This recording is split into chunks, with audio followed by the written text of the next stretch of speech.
All right, so today we're going to go over my second iteration of the NPC generator. My first one, I used JavaScript to kind of house everything. With this one, I've used a Rails backend as well as a React front end. And I've gotten into the kind of MVP stage I want it now. So when you boot it up, it'll bring you to the home page. You get a cool little NPC button here. You got an about page that will have some about info about the application, maybe just about RPGs themselves. I've got a page specifically for the classes. Like I said, right now, it's just kind of very bare bones. I've got just some basic information. I've got some CSS input into it so that, they appear kind of side by side, but, clean it up in a little bit. Same thing for the races. You get all the races here, some basic information, and then we'll have, specific traits and things. But let's go over the actual point of this. So this version I created was, kind of an upgrade to the original. I added a bunch more logic. I added quite a few more, stats and ways that this works. So on the front end, all a user does is click this cool little button here. Boom, it creates, pretty fully fledged NPC for the use of, role playing for right now. Maybe not too much for, very intensive combat, but the way I've got it set up is it pulls all this information. We've got first and last name, we got their alignments, we got their race, we've got their class, and then we've got a title for them. We've got kind of like a basic character trait. We've got 2 quirks. So a quirk is just something that you can add for role play factors. For instance, this character, occasionally speaks in another language that no one understands because the language doesn't exist. Second one, and these are just things you can play around with. They deny the existence of the force of nature. Wind, earthquake, floods, etc. They always explain it away as something else. And then kind of a physical trait that you can use to kind of describe this character. For instance, this character has many scars and calluses along their forearms, perhaps being formed over many brutal sparring sessions. So, maybe this is someone who gets in a lot of fights, little story hooks you can kind of pull into your world that you're creating. I also, of course, like any other RPG game, you got to have some stats. So right now I got kind of like a basic stats thing I set up. It gives you some health, an armor class for the character, then, strength, dexterity, constitution, intelligence, wisdom, charisma. So these are all just, basic stats a character would have that, maybe your characters end up fighting this character or this character ends up helping them. These are just some basic things you can get by. Giving them both the melee ranged weapons and then a small background. So yeah, pretty simple. Put this together and built off from a previous project. So let's actually go into the code to kind of see what we did. So like I mentioned before, I've got a Rails backend, so I've kind of got everything separated. Here is my backend. For instance, we can look at the schema for the database right now. So as of right now, I just kind of wanted to put everything in one simple table. So it's an NPCs table, and it has all the information for them. So, you got your quirks here, your physical features, your wisdom, charisma, strength, things like that. Let's get rid of that one. That's pretty much backend. Backend's pretty simple. Just, create. Right now, it's just kind of create and destroy the character. And then if we go to the front end, this is kind of where I have the bulk of the project set up. So the way I did this to kind of make it easier on myself and then anyone else who may work on this at a later point with me or just in general is, I've got, this is React with Redux currently. So I've got all my actions here to, get all the NPCs. So as you create an NPC, it adds them to the list and just will show them. We've got, your add NPC, delete NPC. And then this one is something I haven't kind of tweaked yet. This is one for later. This is just an idea. Maybe you want a specific NPC. You have like 20 on your list, and you can get one specifically. So I'll have a button for that as well at a later point, but that's just an action for a later time. Yeah, so the way this pretty much works is I've got in my containers, I've got my NPC kind of random function that's pulling from all these arrays. And to kind of separate everything out, I put everything into just an assets folder, right? I've got my images here for other things, but I've got like an array of armor, my, last name, melee weapons, classes, physical traits, quirks, all my things are kind of in here.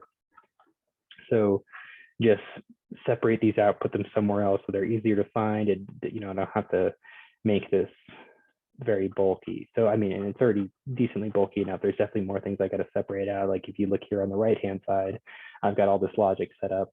I believe for like this whole section here on the right, that's specifically for what race they are and the bonuses they get to that. So if we go to the top, I've got my actions I'm importing. I've got my connect, which is, for my redux. And then I've got my arrays. So I've got my race array, and I'll actually probably move that down here to kind of clean it up a little bit. I've got my, last name, range weapons, melee weapons, armor, quirks, all those things that I'm importing, different arrays. And so what we're doing is on that click of that button, we just have a handle click event set up where it's going to basically take the last name array equals last name array. That last name, of course, I'm pulling again from that import up here. And so for those bigger arrays of information, I've separated those. For like the smaller ones, for instance, like the gender, I've only got 3 currently here, so I haven't separated that out. For alignment, same thing. And then I made the health pretty basic as of right now. I just, choose between this range of 10 to 30. Yeah, so it kind of creates these for that. And then I'm using, of course, math.floor, math.random, and then the length of the array. So it's able to pull from that array and just from randomly choose whatever it's pulling from the information. So as of right now, just because I haven't separated it out and because the way I have it set up is the first names I've left in here, as well as the backgrounds, because I'm populating the backgrounds with the first name.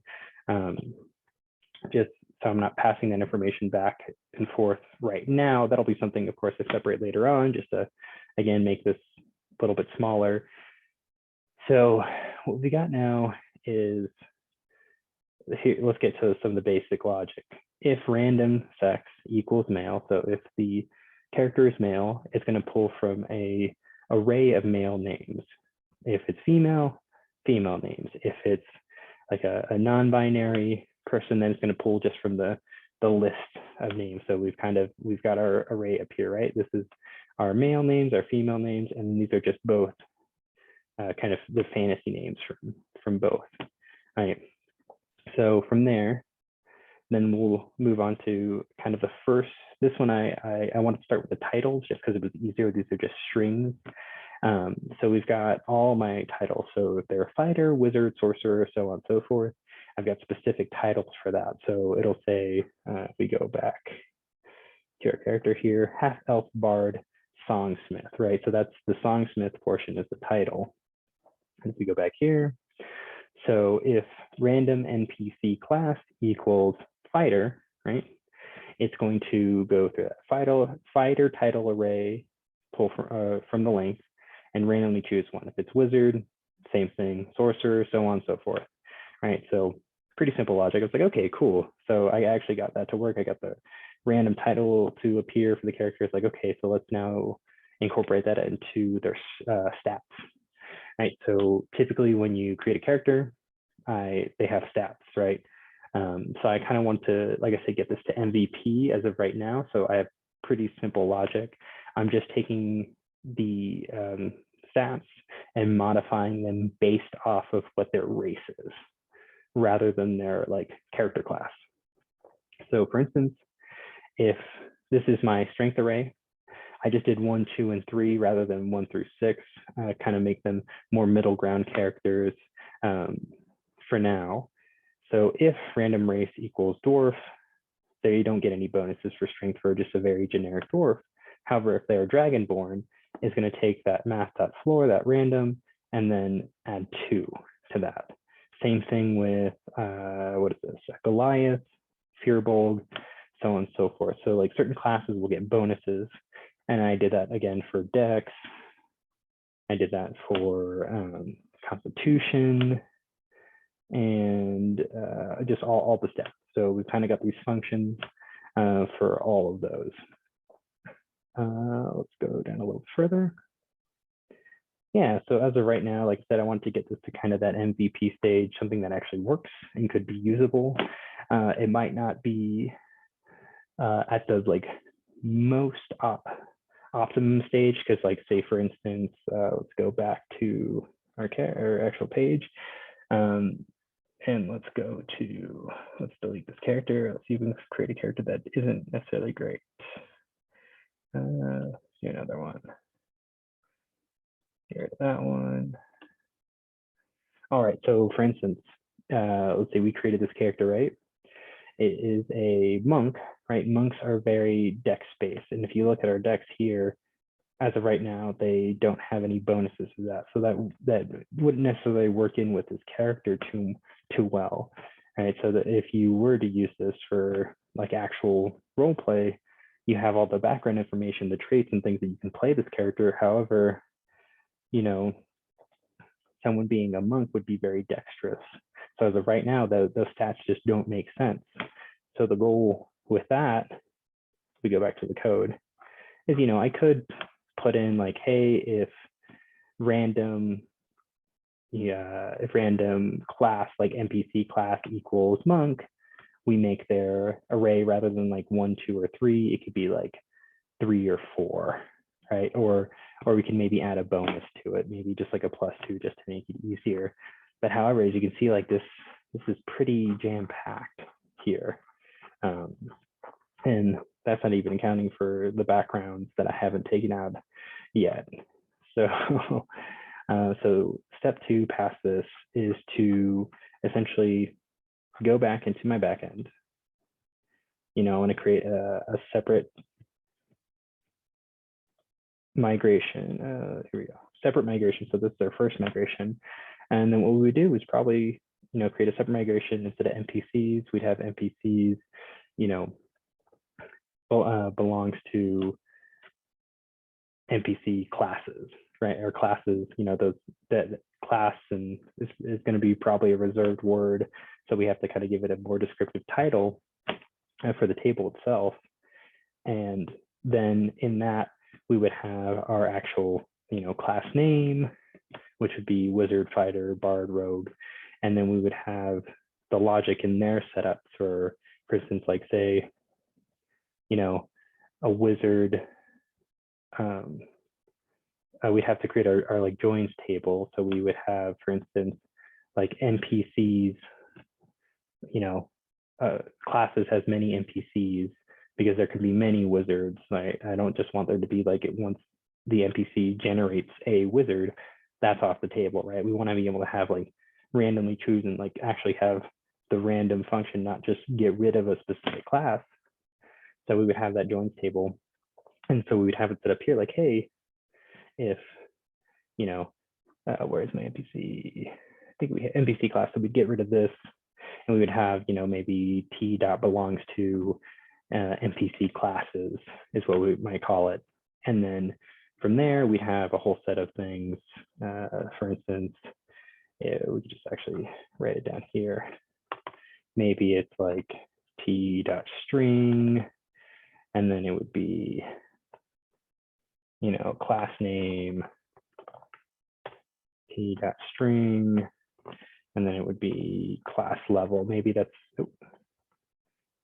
something we like incorporate, because then we could, with that, like just staying off the top of my head, based on the level is what their health would be. So we'd get rid of that array, you know, 10, 15, 20, 25, so on and so forth. And then like, oh, they're level 2. So based on that, for instance, like I think like a barbarian is like a 12 hit die.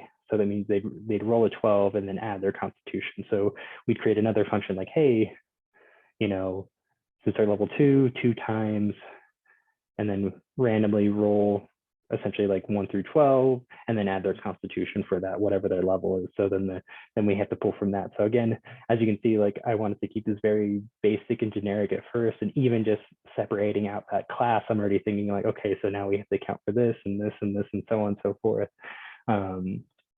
So yeah, let's not save that so we don't mess that up, because yeah, we already got the schema in. So yeah, let's go back to here.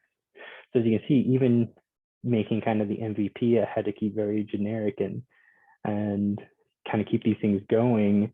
But now to like update this version to actually add more logic to account for the class and account for this, I'm gonna have to, you know, separate those concerns, make a table for the class, maybe actually even now that I'm thinking about it, make one for the race, because they get certain bonuses and certain things like that, certain descriptions and like feats they can have, just kind of make this more robust.